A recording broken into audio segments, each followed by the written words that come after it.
Entonces, miren, lo que vamos a hacer ahora es el tema de las bienaventuranzas, ¿no? Digamos, la vez pasada hemos visto los mensajes.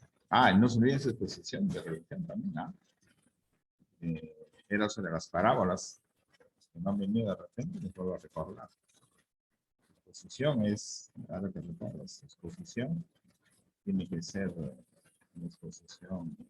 Cualquiera de las parábolas que ustedes conocen, no más de 5 minutos, así, una exposición, una explicación, una interpretación. ¿No? Ustedes saben que ya las parábolas era la forma como Jesús llegaba a sus oyentes, a su público, de una manera diferente de, ¿no? de hacerlos participar en la nueva, esa nueva etapa. De conocer su reino era a través de las parábolas.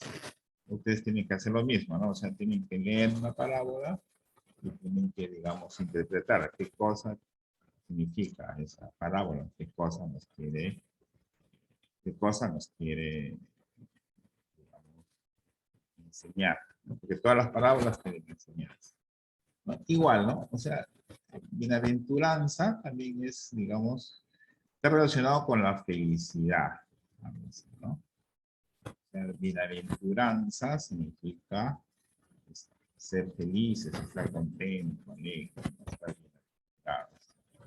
Entonces, está relacionado con es, digamos, no hay una parte, sino que siempre hay ustedes deben tener, por ejemplo, a la mano que se llama un catecismo. En un catecismo, más o menos, les dice, en resumen, muchos de los conceptos que nosotros tratamos acá en los cursos de religión. ¿Qué cosas son las bienaventuranzas? ¿Qué son los mandamientos?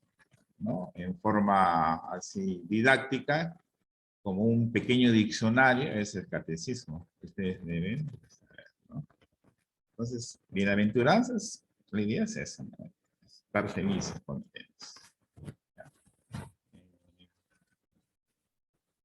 Digamos, vamos a ver, dentro de la fe cristiana, qué cosa significa bienaventuranza. Entonces, ¿qué son las bienaventuranzas? Entonces dice, las bienaventuranzas son las normas supremas de conducta del cristiano, seguidor de Jesús.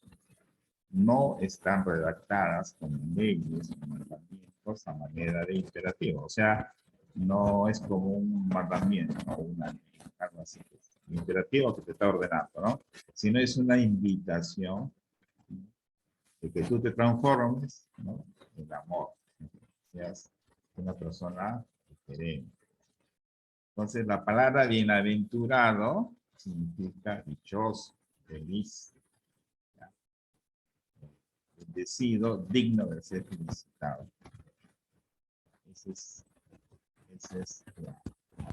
es lo que significa bienaventuranza, como ya más o menos les comenté. Las bienaventuranzas en general nos hablan de Dios, de Jesús y de los cristianos. Bienaventuranza me dicen primero quién es Dios. ¿Quién es Dios? Dios no es alguien neutral, sino está al lado de los pobres, ¿no? Es decir, y también nos dice, y finalmente nos dicen quién es el cristiano que sabe unirse en Cristo. Esos son algunos conceptos.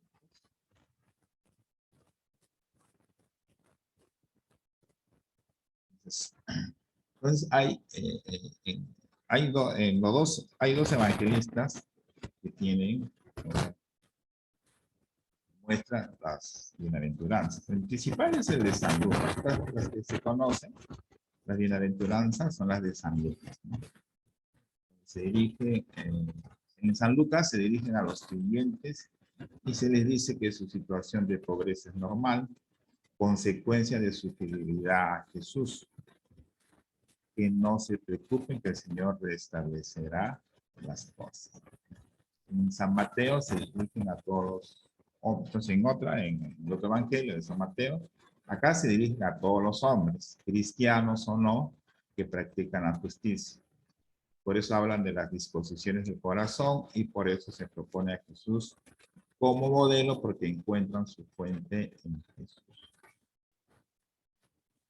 Ahora, resumiendo, entonces, Jesús, en general, las bienaventuranzas significa que Jesús asegura la felicidad o bienaventuranza del cielo a aquellos que llevan las dificultades normales de la vida por amor a Dios, ¿no?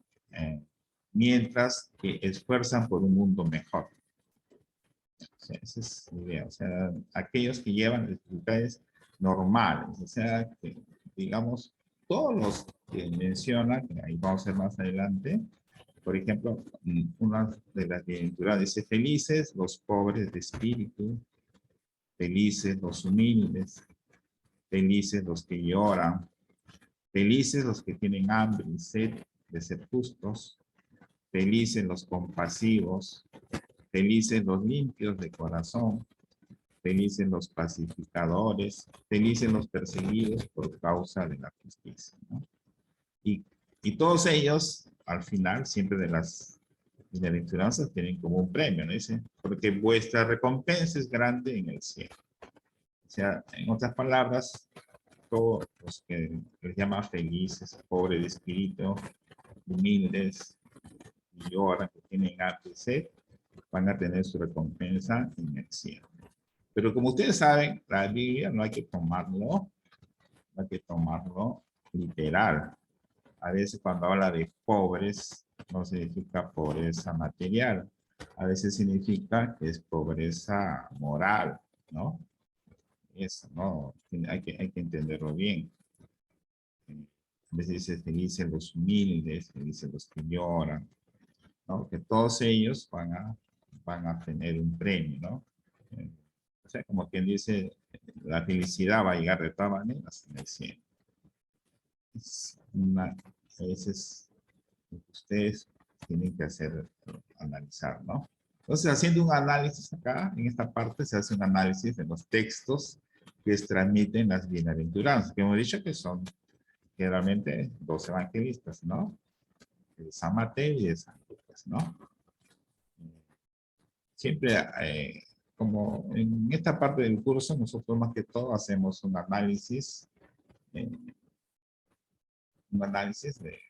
todos los temas, ¿no? No es tanto qué cosa nos dice, sino analizar qué cosa nos quiere decir, en este caso, cada uno de estos dos evangelistas.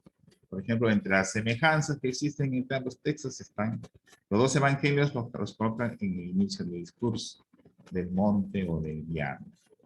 Los dos presentan enunciados cortos, excepto en la última bienaventuranza en las que se despliega un discurso más amplio. Luego hay divergencias en el contexto. En Lucas el discurso está centrado casi exclusivamente en el amor al prójimo, mientras que Mateo se interesa por señalar el modo en que las exigencias del Evangelio superan las exigencias de la antigua ley. Ahora, en número, en Mateo hay 9, en Lucas solo hay 4. Estas son algunas, por ejemplo, si se le hace una pregunta acerca de las bienaventuranzas, cuáles son las diferencias, la van a encontrar en esta parte. Tanto en número, en contenido. Por ejemplo, en contenido, Lucas considera motivo de las situaciones que nos, mientras que Mateo, más bien las actitudes del alma, situaciones espirituales. Entonces, ¿qué más? Las bienaventuranzas según San Mateo son las siguientes, ¿no? Eso es lo que ustedes van a encontrar de repente en un catecismo. Ustedes lo pueden encontrar también en internet, donde, digamos, hay diversos autores hacen interpretaciones de esto, ¿no? Por ejemplo, una bienaventuranza es bienaventurada a los pobres de espíritu, porque suyo es el reino de los cielos. Es una, según San Mateo, Bienaventurados los que lloran, porque serán consolados. Bienaventurados los mansos, porque heredarán la tierra. Bienaventurados los que tienen hambre y sed de justicia, porque quedarán saciados. Bienaventurados los misericordiosos, porque alcanzarán misericordia. Bienaventurados los limpios de corazón, porque verán a Dios. Entonces, todos los que tienen, o sea, en el mundo terrenal, no le va bien, pues tienen como, si siguen los preceptos, las enseñanzas de Dios, van a tener su premio, ¿no? Pero bienaventurados los pacíficos, porque serán llamados hijos de Dios. Bienaventurados los que padecen persecución por causa de la justicia, porque suyo es el reino de los cielos. Bienaventurados cuando los injurien, los persigan y, mintiendo, digan contra ustedes todo tipo de maldad por mi causa. Alégrense y regocíjense, porque su recompensa será grande en el cielo. De la misma manera persiguieron a los profetas de antes de ustedes. Entonces, como repito, esto representa, estas son las bienaventuranzas según San Mateo. Entonces, estas bienaventuranzas, como ya les expliqué, son para interpretar. A veces no se les interpreta, como repito, en general la Biblia no se interpreta tal como literal, sino hay que saberlo entender. Por ejemplo, la primera, que es este texto, más se va a enfocar en interpretar la primera bienaventuranza, que es los que lloran porque serán consolados. Hay una, sí, esta es, creo, sí. Los pobres y el reino de Dios. Eso es lo que va, los pobres de espíritu, porque suyo es el reino de Dios, ¿no? Este libro, este texto que les presento, más que todo va a ser una interpretación de esta primera bienaventuranza. Si ustedes, como repito, desean buscar o tener, saber interpretar, lo pueden buscar en internet, van a encontrar bastante información acerca de las bienaventuranzas, ¿no? Entonces acá se hace un análisis, ¿no? De qué cosa, quiénes son los pobres, ¿no? Se hace un análisis, así es, ¿no?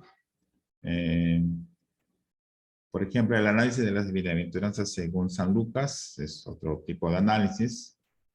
¿No? Acá está, digamos, porque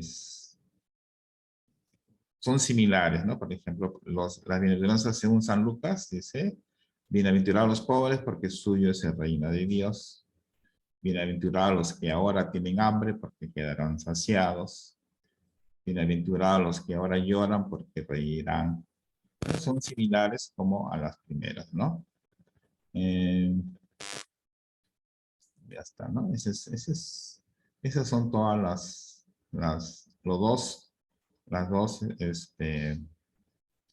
las bienaventuranzas descritas por los dos autores, ¿no? San Lucas y San Mateo. Por ejemplo, la primera que le decía de los pobres y reino de Dios, por ejemplo, hay un texto previo a esto, hay un texto de Isaías, que se cita, dice, en la boca de Jesús, en los dos evangelios, dice, y en los dos como anuncio del reino mesiánico que se cumple en Jesús. O sea, en este texto ya se anuncia el reino de Jesús, que no debe ayudar a descubrir el sentido de esta primera bienaventuranza. Dice, en San Lucas, las frases están recogidas en la predicación que hace el Señor en la sinagoga de Nazaret. Dice, entonces le entregaron el libro del profeta Isaías y abriendo el libro encontró el lugar donde estaba escrito. El Espíritu del Señor está sobre mí, por lo cual me ha ungido para evangelizar a los pobres. O sea, hace mención a esto, porque a partir de ahí viene o se relaciona esta bienaventuranza, ¿no? Entonces ya habla del Espíritu del Señor está sobre mí, por lo cual me ha ungido para evangelizar a los pobres. Me ha enviado para anunciar la redención a los cautivos y devolver la vista a los ciegos, o sea, que va a haber milagros, para poner en libertad a los oprimidos y para promulgar el año de gracia del Señor. Y enrollando el libro, se lo devolvió al ministro y se sentó. Todos en la sinagoga tenían los ojos fijos en él y comenzó a decirles: hoy se ha cumplido esta escritura que acabáis de oír. El texto de Isaías habla de la evangelización de los pobres y la interpretación del Señor habla del hoy en este punto. En el de Mateo, la frase de Isaías está en un contexto diferente, pero con un sentido idéntico. El Bautista envía a sus discípulos para preguntarle a Jesús si es el Mesías, que debe esperar, y Jesús dice entonces: id y anunciarle a Jesús lo que estáis viendo y oyendo. Los ciegos ven y los cojos andan, los leprosos quedan limpios y los sordos oyen, los muertos resucitan y a los pobres se les anuncia el Evangelio. En los dos evangelios, ¿no? Isaías promete para los tiempos mesiánicos, o sea, cuando va a venir el Mesías, el anuncio del Evangelio a los pobres, y Jesús declara que con él se cumple el vaticinio. Ahora, acá, definir quiénes son estos pobres. Para una primera aproximación no nos sirve ni la calificación de Mateo. El pobre es el que pone su confianza en Dios. En la de Lucas, que habla de una pobreza real. O sea, digamos, cada autor pone, uno dice el pobre es el que pone su confianza en Dios. En cambio, el Lucas ya habla en forma más real, ¿no? Que habla de una pobreza real. Pues dice, pobre es el menesteroso, el oprimido, ¿no? Por eso hay que poner la noción de pobres en relación con los otros oráculos mesiánicos de Isaías. ¿Ya? Paguen su micro por ahí. Ya.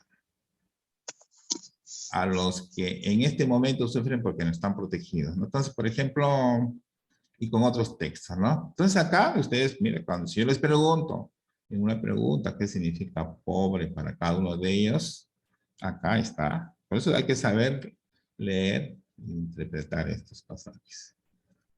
¿Ya? Entonces acá ya está explicando qué cosa es pobre para cada uno de los dos autores. ¿Ya? Entonces por acá por el reino de Dios, el momento en que el Señor reina sobre la tierra. Con esto se unen ya los dos miembros de la bienaventuranza, la pobreza y el reino.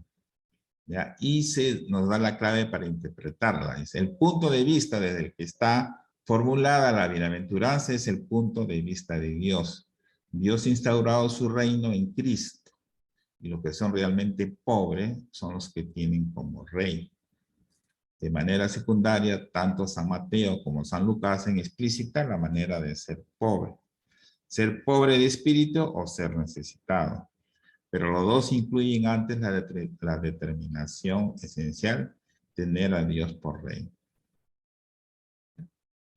Entonces, pero si entendemos pobre en el sentido bíblico, que tienen los textos de Isaías o de los salmos citados, o de tantos otros pasajes de los libros proféticos, vemos que dentro de este calificativo de pobres, desde el punto de vista de Dios, incluimos también a los que se especifican en las siguientes bienaventuranzas. Son pobres desde esta perspectiva los hambrientos, los afligidos y los perseguidos.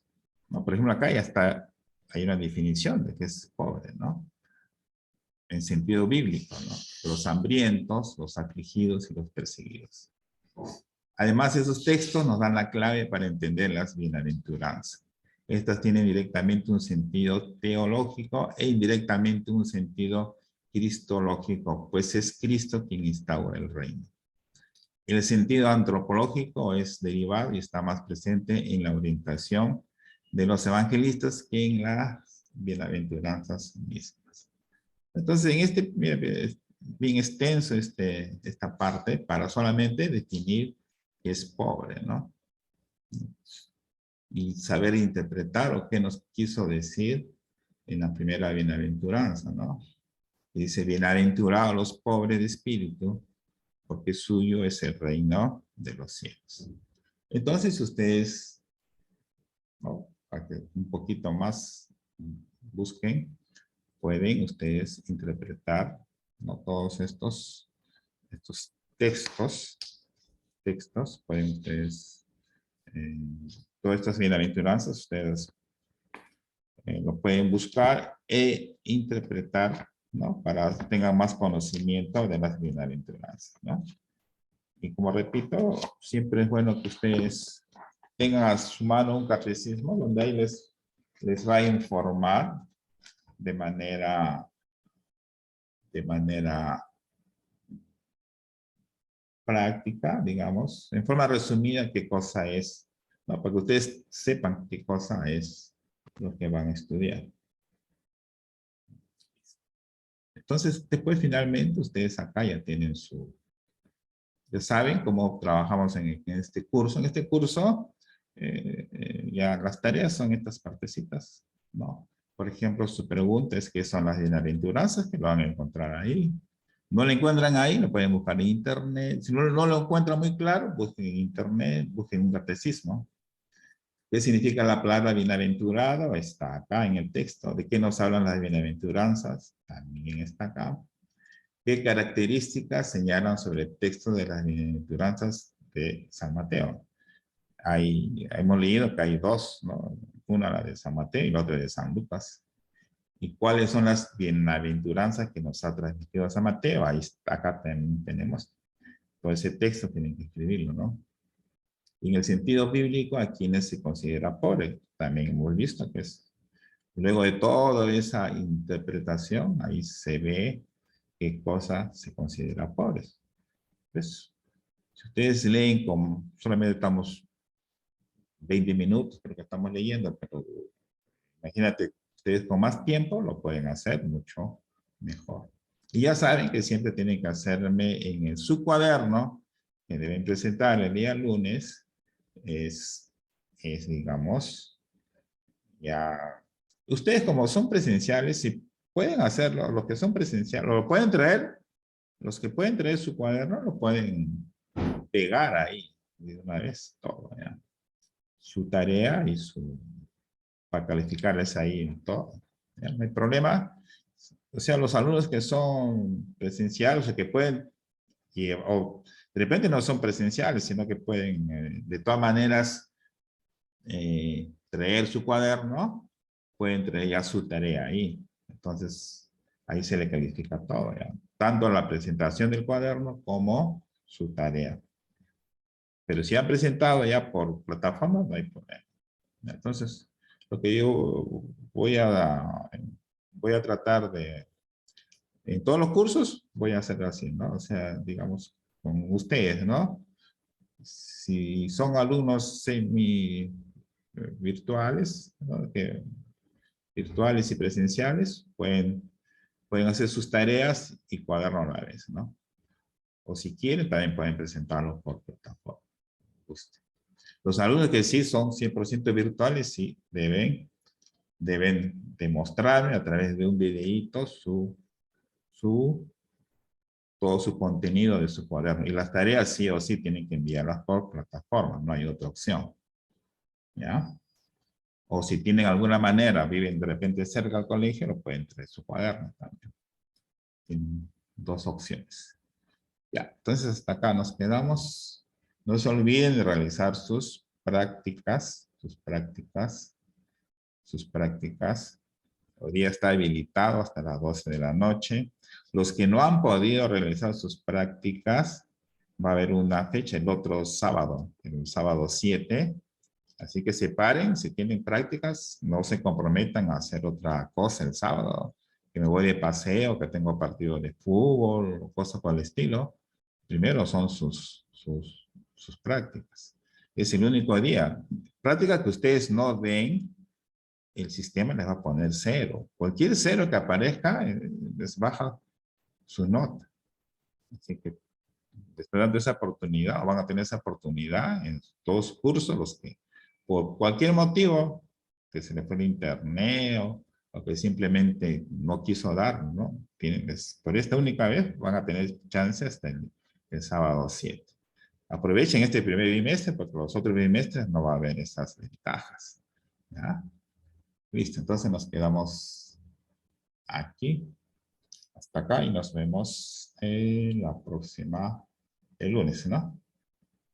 Listo. Entonces, cuídense. Nos vemos el día lunes. Ok. Nos vemos.